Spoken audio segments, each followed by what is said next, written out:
Please note, the following story contains very graphic and disturbing content. Viewer discretion is advised.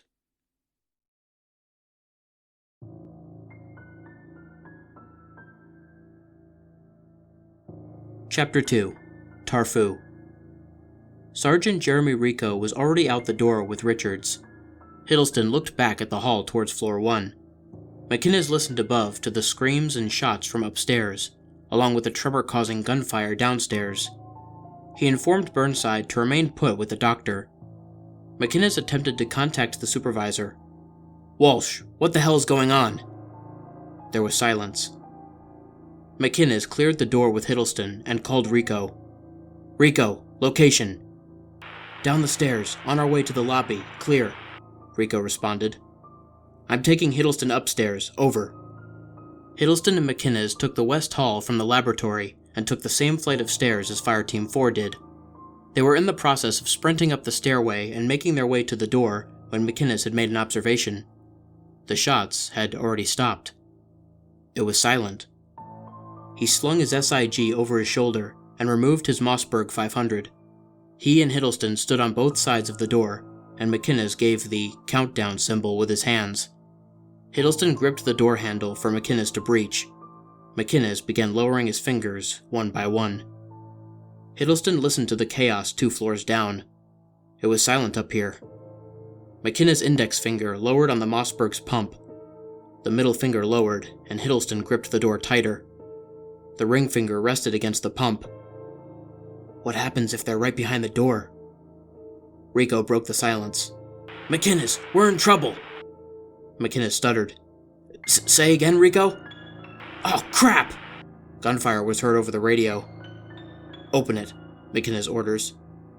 The door creaked open, and McInnes stepped inside, shotgun aimed down the hall. Hiddleston followed, trailing his MP5 down each corner. McInnes looked ahead to the body of a SWAT officer, dead on the ground. Glass is shattered across him. As they stepped further down the hall, Hiddleston noticed the ricochet rounds on the wall and busted doors further down the hall. Blood is splattered across the floors, but aside from a single body, the hallway is clear. A door was heard creaking open. McInnes pressed his shotgun against his shoulder as a pale figure in a white gown stepped out of the room, the door clicking shut behind him. His face was turned, obscured from their line of sight, and he appeared to have several flesh wounds across his arms. As they looked lower, they noticed he was trailing blood on his feet. McInnes called out, "Stop where you are! Get on the ground! SWAT!" The man only stood still. His head turned, revealing his yellow, casted eyes, crusted. His mouth appeared to be dried on, but from a distance, little could be made out. That was, until he started screaming, waving his arms in the air towards them. McInnes was ready to squeeze the trigger, but it was a second gunshot from a handgun that ended the man's life. Stepping out of an opening to the right were 2 SWAT officers who called out to McInnes. "Identify," one of them said. "Lieutenant McInnes, Fireteam 6. You?" McInnes responded. "Lieutenant Wilson, Fireteam 4. This is Officer Kamano. Both fireteams got ambushed by these things. We took cover in here. Then it stopped." McInnes takes a few steps towards the body. He inspects the face of the man, with the yellow casted eyes dripping out pus from the sockets. His mouth is crusty with an unknown substance, but it appears to be gangrene. His mouth is definitely infected. His gums were green. "These guys can take God knows how many rounds," Wilson tells McInnes while the latter inspects the body. These momentary distractions of an unusual scenario keep them from focusing on their surroundings, which is why Officer Kamano so easily snuck up from behind them and pulled off into a room. Hiddleston and Wilson chased after him down the hall, while McInnes was still distracted by the body. Officer Kamano's screams can be heard echoing down the hall, and Hiddleston jogs with his SMG shoved hard against his shoulder, his eye down the rail and through the reflex sight. He turned the corner of the hallway and watched Kamano get dragged into a room by 3 patients. He pulled the trigger aiming at one's head, and ended the patient's life with a burst of 5.56mm rounds directed at the throat. Wilson took after him quickly, rushing into the line of fire and breaking into the room, while Hiddleston tried to keep up. Wilson busted down the door and didn't take any time to aim before rapidly firing his gun. By the time Hiddleston had reached the room, Wilson had emptied his clip. As Hiddleston stepped inside the entrance, he looked at the mess of fatally injured patients, all with several wounds, dying on the floor, struggling to get back up. He and Wilson both looked at Kamano, who was already stripped and opened up. His guts were splayed over his exposed stomach, and he was already dead. The patients were quick. Hiddleston stepped over the bodies and examined them. They were still alive and kicking, despite having several bullets lodged in their lungs and throats. He began to fire single shots into their heads, while Wilson reloaded and joined in. Sergeant Rico and Officer Richards had made it down the stairs where 3 officers were firing down a hall. They reached the bottom when a patient came from behind and snapped the neck of one of the officers. It took the officer's gun and killed another one. The 3rd officer fired a shot into its head, while Rico covered the officer with his rifle. Officer Richards turned to face a man running at them with a syringe. The man screamed, "I'm here to help you! I'm here to give you all what you need!" The man tackled Richards, trying to drive the syringe into his throat. The man's eyes were bloodshot and bleeding, focused and intense on Richards, who was struggling while the syringe got inches closer to his throat. Rico swung his SIG like a club at the man and swung the stock of the gun into the man's face until it collapsed on itself. The officer was grabbing clips from his dead colleagues. Rico asked the officer, "Where's the rest of the cops?" The officer answered, "They ran off. The rest are the 5 you see here." "How many?" Richards asked. "There were 11 of us. 5 more ran off in different directions. They probably fared no better." "We're going to look for them," Rico told him. "I ain't going nowhere, man," the officer responded. Richard asked, "Why don't we get out through the staff entrance?" "They locked up the entrance once we got inside. You want to try and chew through a 6-inch steel door? Be my guest." "That was when all hell broke loose," the officer answered. "Well, you're welcome to go upstairs with the rest of my team, alone. Richards and I are looking for your buddies. Chances are, though, they're going to ambush us again," Rico explained. "Nah, man, I'm going with you," the officer told them, and followed them down the hall. Rico aimed his rifle down the hall, slowly stepping on each tile. The step of each boot made a rough, hard sound every time he pressed his foot down. He turned the corner of the hallway, and Richards had swung wide around, staring his UMP straight at the end of the corridor. The officer followed behind them, every once in a while turning his head to look at their rear. Rico made the halt signal with his hand, and moved up quickly towards the end of the hall. He didn't bother checking any of the doors to his left or right, where Richards had to stay put to cover him. The officer was focused down the hall, and noticed a door creaking open in the middle. All 3 of them focused on the door, when Rico saw the advancing shadow on the officer. He tried to speak. He really did. He tried to warn the officer, yelling, shooting back, but he was silenced when the door to his right flung open. He turned his head to the screaming, and a pale, bloodied hand reached towards him. He felt a sharp pain in his hip. Instinctively, he pulled his rifle up and fired automatic rounds at point blank, right in the head of whatever attacked him. He was firing his gun with one hand, flinching and grabbing his side with the other. He lost control of his rifle and fell to the ground, looking at his hip to see a protruding shard of glass. In those 5 seconds, a second being grabbed the officer and stabbed a syringe into his throat. Richards noticed the yellow liquid had been fully injected into the officer by the time he turned around, and fired his UMP right into the patient's face. Immediately, he noticed that this patient seemed different from the others. Its white eyes glistened, and its face was in a rapid state of decomposition, the cheeks decaying and displaying infected gums. When he finished firing, however, there was no face to look at. He tried to help the officer, who was already entering cardiac arrest and convulsing. He removed the syringe and attempted to apply pressure, but soon the officer gave in and stopped thrashing. Richards wasted no time and ran to Rico's aid, who was struggling to remove the glass shard from his thigh. Rather crudely, Rico ripped the shard out, twisting flesh and ripping more skin off, causing heavier bleeding. "Good God, man!" "Shut up and stop moving," Richards yells. He takes Rico's Bowie knife and tears off one sleeve of his uniform with the knife. He wipes the blood off around the area and removes his canteen, pouring whiskey onto the wound. Rico screams, but starts to laugh amidst the pain. "You're not supposed to have that stuff on duty," he tells Richards. "Yeah, well, maybe I should lay off the pot too," Richards mumbles. "How the hell have you stayed a cop?" Rico growls. Richards doesn't answer, throwing Rico's arm over his shoulder. Rico grunts and growls, and they turn back towards the corridor. A door opens, and an officer's body falls out, stabbed in the back with 2 syringes. Richards drags Rico towards the open door, UMP pressed against his shoulder, and he peeks around the corner, SMG drawn. He sees 3 more officers in stages of dismemberment, and hears a sloshing noise. He sets Rico down, who quietly grunts. Richards stealthily walks inside the room, aiming down the office corner, waiting to turn. He steps in a puddle of blood, which makes a dampened, quiet splish, and the sloshing stops. He peeks around the corner, and is pushed down against the wall. A humanoid creature, its teeth bare and rotting, tries to get its jaws around his throat while holding him down. Its skin is black and rotted, its eyes a bright white. He tries to get his knife out, but can't take his hands away from its head, which is trying to force itself onto him. Richards pushes the creature back, trying to get to the doorway, but is tripped by it. It drags his leg back, and he turns over, lifting his knife at the creature, stabbing into the being's arm. It recoils for a short moment, and he struggles to get up. The creature grabs him again, pulling him back, and sliding him across a puddle of blood. He slips trying to push his arms up, and the creature, its arms pushing his shoulders down, bares its jaws on his throat.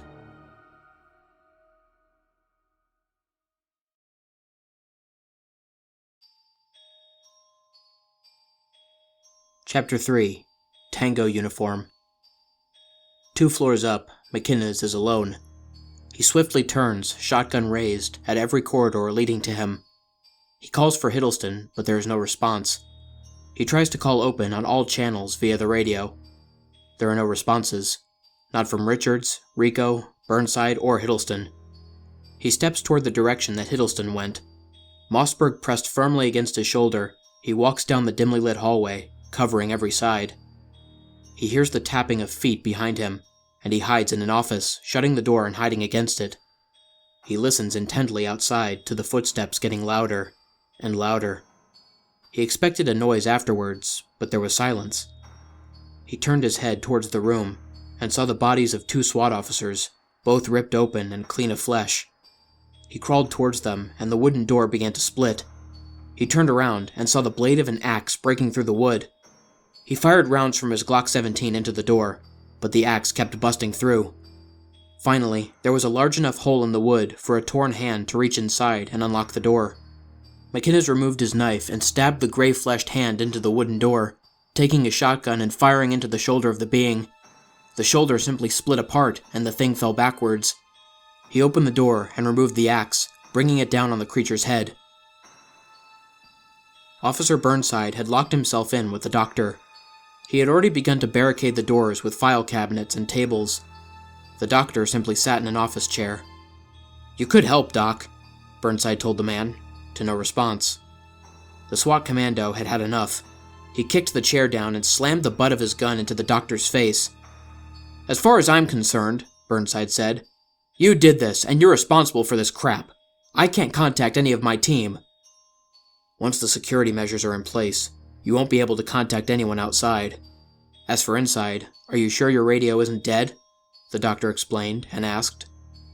"Crap, you might be onto something. Then again, why am I getting static?" "Bad signal?" "I don't know. You know the building better than I do," Burnside concluded. He left one door, a locked door at the end of the laboratory, unlocked, just in case his team returned. He didn't dare step outside. Instead, he waited. He stared at the wall, just waiting for his team to respond, to knock on the door, to know that he's not the last guy left inside the building. He wondered why it didn't occur to anyone to leave through the breach that SWAT Team 4 made, if all entrances were locked up when the place went red. He checked his watch and sees that the time is 20:37, or 8:37 p.m. It had gotten late. He wondered how long they've been gone. It's then that he hears the mumbling and pattering of multiple people walking. He hoped it was his team and moved toward the window. "McInnes? Rico?" he muttered. "Shut up," the doctor whispered quietly. Burnside turned to face the doctor and spoke moderately. "What did you say?" Burnside's collar was yanked back, and he felt a warm, slime-like substance splash down his neck. He turned and saw a hand missing 2 fingers reaching through an exposed window, only covered part way by one of his makeshift barricades. More hands reached in through the exposed openings, and he drew his SMG out. "We are so screwed," Burnside observed. He began firing into the pale gray arms reaching towards him, watching the bullets pass through them. He observed that they were not bleeding. He started hitting the arms back with the stock of his MP5. One hand dug into his shirt and ripped a sleeve off in trying to pull him in. He struggled with his torn sleeve, trying to tear it off so he wouldn't be pulled out the window. He tripped and started to be dragged through the opening when the doctor held his sides and pulled him back in. Burnside got back up and fired into the openings, firing every last shot of the current clip. When he reloaded, he realized he was on his last magazine. He grabbed the 3 mags from DeLiessel's body and motioned towards the back door. The doctor followed him, picking up DeLiessel's Glock. They quietly stepped out of the room, trying to avoid the mass of unknown human experimentation that was behind them. They turned the corner of the hall, and Burnside moved right, down the corridor towards the stairs leading to the bottom floor and basement. They reached the end of the corridor and looked down the stairs, where a patient stood, his back turned to them, coagulated blood dripping down his naked, gray body. Glass and bits of metal protruded from his shoulders, down to his thighs, and some shards were embedded in his feet. He held a surgical saw in one hand, and a scalpel in the other. The scalpel was dripping blood. He turned towards them, and the first thing they noticed were that both of his eyes were gouged out. They stared at the empty, bloody sockets. The front of his body was covered in lacerations. They didn't make a sound. They both knew that he wouldn't be able to see them, but he could still hear them. The patient didn't move. Burnside steadied his SMG, aiming at the patient's head. He pulled the trigger, firing a burst of 5 rounds directed at the patient's head. In a split second, the patient simply dashed to the right and sprinted towards the stairs before the rounds hit the wall. Burnside didn't have time to even steady his gun before the patient was only inches away, saw raised. He and the doctor dodged out of the way, and the saw hit the rail of the stairway, sending sparks everywhere. The patient raised the saw in the air, ready to bring it down on Burnside. Burnside attempted to fire again, rather inaccurately, but at closer range had much better results. 4 bullets pierced the patient's side, and it recoiled back, falling off the rail and down the stairs. Burnside noticed that he had dropped the saw when he fell, and it was falling on top of the patient when he hit the bottom. The commando and doctor moved towards the railing and observed that the saw had fallen on top of the patient's shoulder, slicing off his entire arm. Burnside breathed a sigh of relief, but the doctor kept looking back. Burnside turned around when he heard the saw rev up again and returned to the railing. The patient began to twitch, moving slightly but quickly, and got back up. His shoulder bled greenish-brown liquid, and he picked the surgical saw back up, walking back up the stairs. Burnside turned back towards the stairs, and saw that the noise had attracted the mob that attacked them in the lab. They had already reached the end of the corridor, and were stumbling and running towards them. Burnside didn't realize that both his weapons were empty before aiming, waiting for the group to reach the middle of the hall.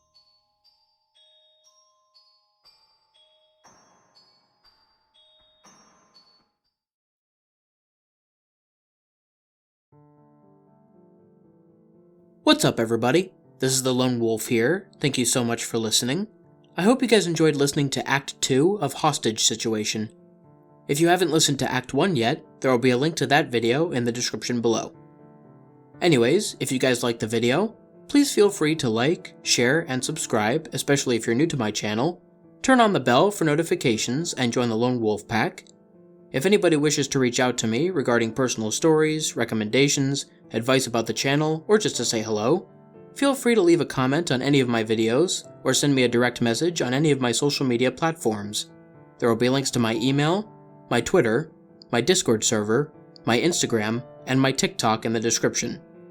For anybody interested in the music, all of the tracks used in this video will be listed in the description below, along with links to the artists that created them. Until next time, stay spooky. And remember, the hunt begins when the moon is full.